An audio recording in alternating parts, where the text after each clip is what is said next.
Okay, the so-called Elephant Man, Joseph Merrick, was born in 1862 and died in 1890. And many of you are familiar with him from films, plays, and general historical study of anomalies and atypical bodies. We're still not entirely sure what malady or set of maladies he had. Many people are suggesting now something called Proteus syndrome. And we're not sure entirely how he had it, but he himself had an understanding of his origin, which became very famous. And he used to have a little pamphlet, an autobiographical pamphlet that they would give out when he was being displayed to the public in the so-called freak shows. In this pamphlet, he writes the following. He says, "I first saw the light on the 5th of August, 1860. I was born in Lee Street, Wharf Street, Leicester. The deformity which I am now exhibiting was caused by my mother being frightened by an elephant. My mother was going along the street when a procession of animals were passing by. There was a terrible crush of people to see them, and unfortunately she was pushed under the elephant's feet, which frightened her very much, this occurring during a time of pregnancy." As awful as that seems, because it seems to suggest, something diabolical, it's much better than the other the sort of earlier explanations for atypical bodies, deformities, so-called. Earlier explanations were even worse because they were essentially blaming, if not the victim, the disabled person themselves, oftentimes blaming the parents for some moral infraction, a punishment from God. So in today's Monsterology, we're going to look at this case, which was very famous all over the world and still is a popular feature of folk biology or folk thinking, which is that somehow the imagination of the mother can be affected by what she sees, and this will distort the baby in utero and cause a monster to be born. So we're going to look at that today in Monsterology, and I hope you enjoy it.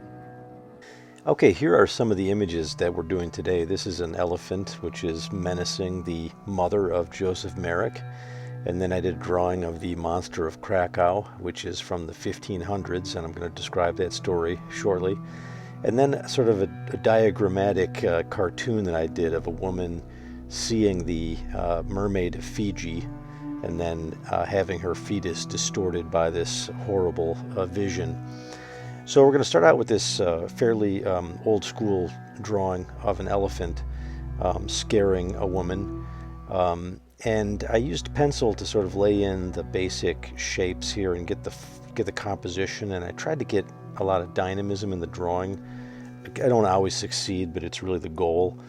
And then you basically want to take a kneaded eraser and walk back the pencil lines so that you can go in with a ballpoint pen, which is what I end up doing next. And that creates a remarkable result. It creates a very subtle shading if you get it on the right kind of paper. And so you'll see me lay in all this, basically a ballpoint pen. And I just wanted to do a drawing that gave this sort of sense of this story that Joseph Merrick tells of his mother. If we go back in history, we see that Peter the Great, who I've mentioned before in Monsterology, he sort of celebrated all things monstrous and freakish in his early museum collections. And he used to make official proclamations too in the 18th century. He prohibited the killing of deformed children, and he requested that local officials send the so-called monsters or marvels to his St. Petersburg museum. And he was obsessed with breeding giants and dwarfs. And Peter looked more deeply into the science of teratology, the study of monsters, and in particular the immediate mechanisms of deformation and variation. One of his proclamations, he says, quote, "Ignoramuses think that such monsters are born from the action of the devil, which is, however, impossible, for there is only one creator of all creation, and that is God. And the evil one has no power over any living creatures, for monsters are the result of internal damage, of fear, and the thoughts of the mother during her pregnancy, of which fact there are many examples. For example, when the mother is frightened, hurt, or injured in any way, the child will be influenced," end quote. And I just love that, here he's sort of understanding the accidental nature of deformation, but also he's still extremely superstitious about the imagination of the mother. And before Peter the Great, there was a wonderful French surgeon and scholar, Ambroise Paré, and he emphasized the role of the mother's imagination in teratology. He wrote a book called On Monsters and Marvels, and it's a great compendium of the views of that time. And Paré describes several stories. One is a sad story of a girl whose body was, quote, perfect and well-proportioned, end quote, save the fact that she had two heads. She lived for over 25 years. And then he says, quote, this is not natural for monsters, who ordinarily live scarcely any length of time at all because they grow displeased and melancholy at seeing themselves so repugnant to everyone, so that their life is brief, end quote. And, you know, he's recognizing the internal subjective psychology of the atypical body. But generally speaking, this is a rare moment of empathy. And sure enough, he turns immediately and says, quote, this girl went begging from door to door for her livelihood, and people gladly gave to her on account of the novelty of such a strange and such a new spectacle. Nevertheless, she was at last driven out of the area because she could spoil the fruit of the pregnant women by the apprehension and ideas which might remain in their imaginative faculty over the form of this so monstrous a creature. It is not good that monsters should live among us, end quote. So what I'm drawing now is a kind of a representation of the theory, which they thought that women in particular had a kind of spongy, imaginative faculty.